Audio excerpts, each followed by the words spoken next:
ছবি শুরু হয় দেখা যায় দক্ষিণ পূর্ব এশিয়ার এক ভয়ানক জঙ্গল। সেই জঙ্গলে গাছ কাটার জন্য কিছু মানুষ এসেছে। এদের মধ্যে এই লোকটি গাছ কাটার গাড়ির ভিতরে বসেছিল। হঠাৎ তার মনে হলো কেউ যেন জঙ্গলের মধ্য থেকে একদিক থেকে আরেক দিকে ছুটে গেল। এরপরই তাদের দলের আরেকজন যখন জঙ্গলের ভেতরের দিকে দাঁড়িয়েছিল, কেউ তাকে কোনো একটা ধারালো অস্ত্র দিয়ে কোপ মেরে সেখান থেকে জঙ্গলের ভেতরে টেনে নেয়। গাড়িতে বসে থাকা লোকটা কি হয়েছে সেটা দেখতে যায় এবং সেখানে গিয়ে দেখতে পায় ওই লোকটার রক্ত মাখা হেলমেট, আর তার সাথে সে পায় ওই লোকটার একটা কাটা আঙুল। এই ভয়ঙ্কর দৃশ্য দেখে প্রচন্ড ভয় পেয়ে যায় সে। নিজের প্রাণ বাঁচানোর জন্য দৌড়তে থাকে, কিন্তু দুর্ভাগ্যবশত জঙ্গলে পেতে রাখা শিকারের জন্য একটা ফাঁদে তার পা আটকে যায় এবং সে উল্টো হয়ে গাছের মধ্যে ঝুলে যায়। একটু পরেই সেই জঙ্গলে বসবাসকারী ভয়ঙ্কর আদিবাসীদের মধ্যে একজন, যার মুখে এবং গায়ে রক্ত মাখা, দেখলে বোঝাই যায় যেন কোনো সাক্ষাৎ নরখাদক। সেই আদিবাসীটা এই লোকটাকে মেরে ফেলে। দৃশ্য পাল্টায়। দুটো ইয়ং কাপল, এর নাম হলো রিচি আর এর নাম জেসমিন, এবং এর নাম হলো এজে এবং এনার নাম হলো মায়া, যারা কলেজের সময় থেকে বন্ধু এবং এই জঙ্গলেরই একটা রিসর্টে এসেছে ছুটি কাটাতে। খাবার সময় গল্প করতে করতে তারা পরদিন কায়াকে করে নদী দিয়ে জঙ্গল ঘোরার সিদ্ধান্ত নেয়। কায়াক কি? কায়াক হলো এক ধরনের বিশেষ নৌকা। সাধারণত এই নৌকাগুলো সরু এবং লম্বা হয়। তারা এই জঙ্গলটাকে এক্সপ্লোর করার জন্য একজন গাইডকেও হায়ার করে। এই গাইড, যার নাম হলো নিক, তাদেরকে লাইফ জ্যাকেট এবং কায়াক কিভাবে চালাতে হবে সেটার একটা ছোট্ট ট্রেনিং দিয়ে যাত্রা শুরু করে। কারণ এই ভয়ঙ্কর জঙ্গলে কখন কি হয় কেউ জানে না। এবং একই সাথে ঠিক করে তারা যে আজকে আর তারা ফিরে আসছে না, অর্থাৎ রাতটা ওই ভয়ঙ্কর জঙ্গলের মধ্যেই তারা কাটাবে। নদী দিয়ে যেতে যেতে নিক সেই নদী এবং জঙ্গলের ব্যাপারে বলতে শুরু করে। এজন্য এক ভয়ঙ্কর প্রাকৃতিক সৌন্দর্যের মধ্য দিয়ে তারা যাচ্ছিল। নদী দিয়ে যেতে যেতে নিক তাদের সেই নদী এবং এই জঙ্গলের ব্যাপারে কাহিনী বলতে শুরু করে। এবং এই কাহিনীর মাঝে সে জানায় যে তার বাবা এবং ঠাকুরদা নাকি দুজনেই গাইডের কাজ করত। তার ঠাকুরদা একবার এই জঙ্গলের আদিবাসীদের পাল্লায় পড়ে এবং তারপর থেকে তার ঠাকুরদাকে আর কোথাও খুঁজে পাওয়া যায়নি। ধরে নেওয়া হয় তার ঠাকুরদা মারা গেছে। ছেলে দুটো এটা শুনে বিশ্বাস না করলেও মেয়ে দুটো কিন্তু ভয় পেয়ে যায়। মায়া ভয়ে ভয়ে জিজ্ঞেস করে, শুনেছি জঙ্গলে নরখাদকেরা আছে, তারা কি এখনো থাকে এই জঙ্গলে? নিক বলে, এই জঙ্গলটা ওদের, তাই এখানে ওরাই থাকে, কিন্তু ঘাবড়ানোর কিছু নেই, আমরা ওদের আস্তানার দিকে যাব না। ওদিকে দেখা যায় দুজন বাইকার, অর্থাৎ বাইক নিয়ে তারা যাচ্ছিল, একটা ছেলে এবং একটা মেয়ে। তারা ওই জঙ্গলে এসেছিল ঘুরতে, অ্যাডভেঞ্চার করতে। ছেলেটার নাম ড্যানি। তারা জঙ্গলের মাঝখানে এক জায়গায় একটা সাইনবোর্ড দেখে, লেখা ছিল ডু নট এন্টার, প্রবেশ নিষেধ। সেটার মজা উড়িয়ে তারা জঙ্গলের ওই অংশেই ঢুকে পড়ে যেখানে যাওয়া মানে মৃত্যুর মুখে যাওয়া। জঙ্গল দিয়ে যাওয়ার সময় হঠাৎ ড্যানির গলায় কেউ একজন কোপ দিয়ে তাকে মেরে ফেলে এবং তারা দুজন সেই বাইক থেকে পড়ে যায়। মেয়েটি ড্যানির বাইকের দিকে এগিয়ে তাকে দেখতে গেলে দেখা যায় রক্তের পুকুরের মধ্যে পড়ে থাকা তার দেহ, আর কিছুটা দূরে তার কাটা মাথা পড়ে আছে। মেয়েরা প্রচন্ড চিৎকার করে ওঠে এবং সেখান থেকে দৌড়তে দৌড়তে একটা গুহায় গিয়ে ঢোকে। কিন্তু সে তো আর জানতো না এই গুহাটা ওই নরখাদক আদিবাসীদেরই একটা ডেরা। সেখানে এক কোনায় বসে সে নিজেকে ফোনে রেকর্ড করতে থাকে যে তাদের সাথে কি হয়েছে না হয়েছে। তখনই এক আদিবাসী আসে এবং এই মেয়েটাকেও মেরে ফেলে। এদিকে রিচি এবং বাকিরা এতক্ষণে জঙ্গলে রাত কাটানোর ব্যবস্থা করেছে। রাতে যখন মায়া নিকের সাথে কথা বলছিল, তখন নিক তাকে জঙ্গল কাটতে এসে আদিবাসীদের কবলে পড়ে যাওয়া দুটো লোকের গল্পও বলে এবং একই সাথে জানায় যে এই জঙ্গলের আদিবাসীরা নাকি তাদের শিকারকে সাথে সাথে মেরেও ফেলতে পারে, আবার কখনো কখনো এখানকার নরখাদক আদিবাসীরা সেই শিকারকে কিছুটা কেটে তাদেরকে বাঁচিয়ে রাখে। এবার এখানে প্রশ্ন হলো, কেন কোনো শিকারকে কিছুটা কেটে তাকে বাঁচিয়ে রাখে? কারণ যেহেতু এই জঙ্গলে কোনো ইলেকট্রিসিটি নেই, থাকার কথাও নয়, এবং স্বাভাবিকভাবেই এই আদিবাসীদের কাছে তো আর কোনো ফ্রিজ বা মাংস জমিয়ে রাখার কোনো ব্যবস্থা নেই। সুতরাং তারা তাদের শিকারকে প্রয়োজন না পড়া পর্যন্ত বাঁচিয়ে রাখে। এবার কিভাবে বাঁচিয়ে রাখে? ধরে নাও কোনো একটা মানুষকে তারা শিকার করলো, করে তার গোড়ালির ওপর অংশটা কেটে দেওয়া হয় যাতে সে পালানোর চেষ্টা করতে না পারে, এবং যদি পালাতেও যায় খুব সহজেই ভয়ঙ্কর জঙ্গলের মধ্যে তাকে ধরে ফেলা যায়। এবং এরপর ওই মানুষটাকে জঙ্গলের মধ্যে ছেড়ে দেওয়া হয় এবং এই আদিবাসীদের বাচ্চারা তাকে তাড়া করে। পরিষ্কার ভাষায় বলতে গেলে একটা মানুষকে ধরে তার কিছু অঙ্গ প্রত্যঙ্গ কেটে সেই মানুষটাকে তারা জঙ্গলে ছেড়ে দিয়ে সেই মানুষটার সঙ্গে খেলা খেলে, এক মৃত্যুর খেলা। এবং যখন যখন দরকার সেই মানুষটার দেহ থেকে তারা মাংস কেটে নেয়। রাতের বেলা তারা যখন ঘুমোতে যায় সবাই ঘুমিয়ে যাওয়ার পর এজে আর জ্যাসমিনকে লুকিয়ে কথা বলতে দেখা যায় এবং তাদের কথোপকথন থেকে বোঝা যায় যে এজে আর জ্যাসমিনের মধ্যে অবৈধ সম্পর্ক রয়েছে। হ্যাঁ, ওই শরীর চর্চা করে আর কি। পরদিন সকালে উঠে রিচিকে কোথাও খুঁজে পাওয়া যায় না এবং তারই সাথে তারা দেখে যে নিকের কায়াক, যার মধ্যে তাদের সমস্ত জিনিসপত্র ছিল, সেই কায়াকটা সেখানে নেই। অর্থাৎ রিচি কায়াক নিয়ে কোথাও চলে গেছে। আসলে রিচি গত রাতে এজে এবং জ্যাসমিনের কথা শুনে ফেলেছিল এবং সে সহ্য করতে পারেনি যে সে যাকে এতটা ভালোবাসে তার কাছ থেকে দিনের পর দিন এভাবে ধোঁকা পেয়ে যাচ্ছিল। তাই সে সেখান থেকে চলে গেছে। তারা রিচিকে খোঁজার উদ্দেশ্যে বের হয়। খুঁজতে খুঁজতে তারা নদীর এমন একটা জায়গায় এসে দাঁড়ায় যেখানে নদীটা দুদিকে ভাগ হয়ে গেছে। নদীটা একদিকে খরস্রোতা, যেদিকে কায়াক নিয়ে যাওয়া সম্ভব নয়, এবং আরেকদিকে নদীটা সেই দিকে যায় যেদিকে সেই নরখাদক আদিবাসীদের আস্তানা। নিক সেদিকে যেতে একেবারেই রাজি নয় এবং বাকিদেরও সেই কথাটা সে বোঝানোর চেষ্টা করে। সে বলে, এর থেকে ভালো আমরা এখান থেকে ফিরে যাই এবং ফরেস্ট ডিপার্টমেন্ট বা বন বিভাগকে গিয়ে আমরা সবকিছু খুলে বলবো। তারা রিচিকে খুঁজবে। আমরা শুধু শুধু কেন নিজেদের প্রাণ বাজি রেখে ওই ভয়ঙ্কর আদিবাসীদের আস্তানায় যাব? কিন্তু এজে বেঁকে বসে। সে বলে, আমরা বোট নিয়ে এদিকেই যাব, কারণ রিচির সঙ্গে এই ভয়ঙ্কর জঙ্গলে যে কোনো কিছু হতে পারে। আমরা ওকে একা ফেলে যাব না। তোমার যদি আমাদের সঙ্গে আসতে হয় তাহলে এসো, আর নয়তো তুমি সাঁতার দিয়ে ফিরে যাও।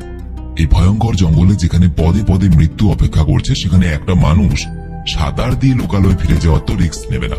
সুতরাং বাধ্য হয়ে নিকো তাদের সঙ্গে সেদিকেই যায়।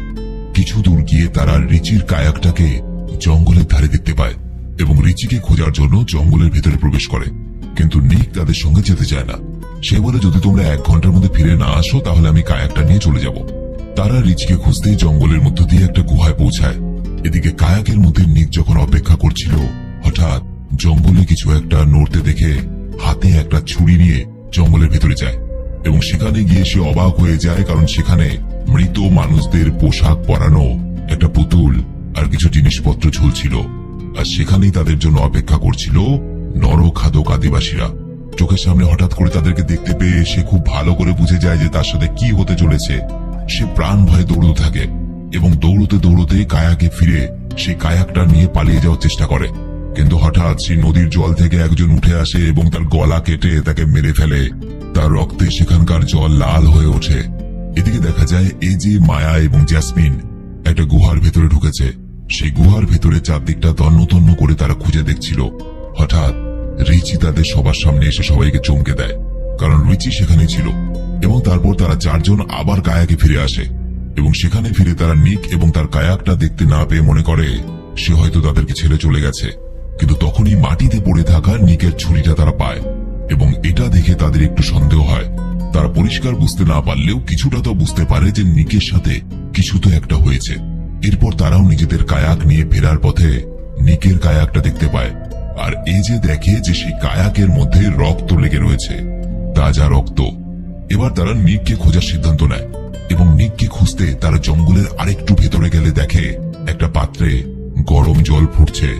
আর সেই পাত্রের ভেতরে যেটা ছিল সেটা দেখে তাদের পায়ের নিচের মাটি সরে যায়, কারণ সেই জলে সেদ্ধ হচ্ছিল নিকের কাটা মাথা। তারা প্রচন্ড আতঙ্কিত এবং ভয় পেয়ে নিজেদের কায়াক নিয়ে সেখান থেকে পালানোর চেষ্টা করে, কিন্তু আদিবাসী দলের লোকেরা অলরেডি সেই জলের মধ্যে লুকিয়ে তাদের জন্য অপেক্ষা করছিল।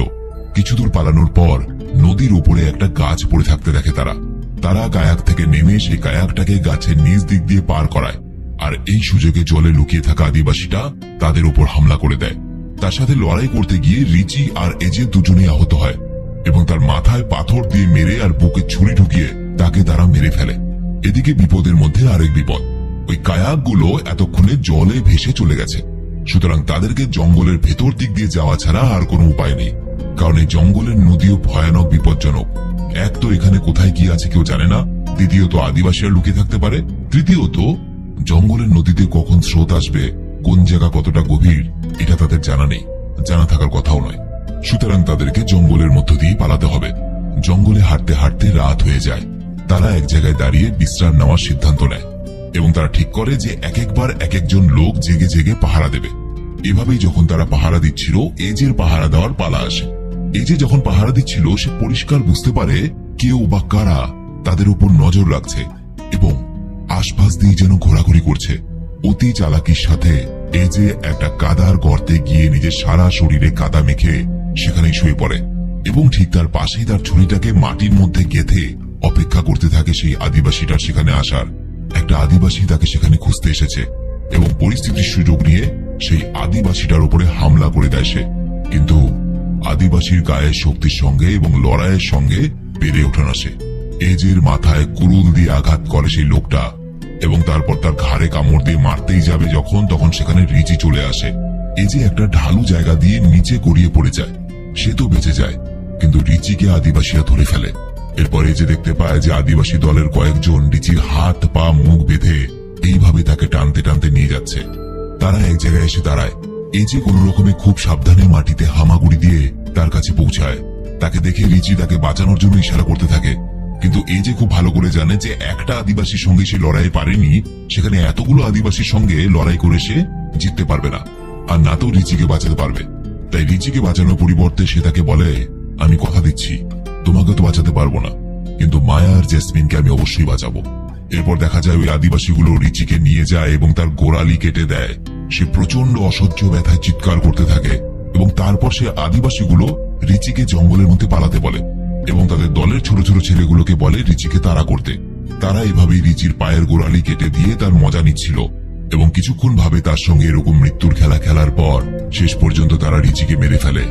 পরের দিন সকালবেলা জেসমিন রিচির কথা জিজ্ঞেস করে এজেকে, রিচি কোথায়? এজে জানায় যে রিচি নাকি জিপের খোঁজ করতে গেছে। সে জেসমিনকে সত্যি কথাটা বলে না, কারণ হয়তো জেসমিনকে রিচির মৃত্যুর কথা বললে জেসমিন সহ্য করতে পারবে না। এবং কিছুক্ষণ পর তারা আবার সেই ঘন জঙ্গলের ভিতর দিক দিয়ে পালাতে থাকে। হঠাৎ জেসমিন সেখানে আদিবাসীদের দ্বারা পেতে রাখা একটা ফাঁদের মধ্যে পড়ে যায়।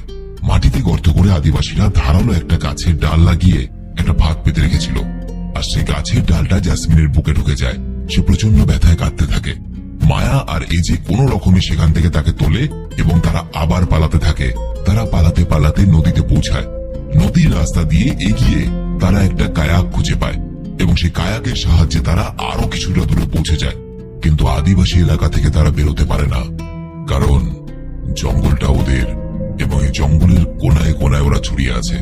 তাদের উপর আবার এক আদিবাসী এসে হামলা করে এবং এজেকে আহত করে সেই মেয়ে দুজনের দিকে অগ্রসর হয়।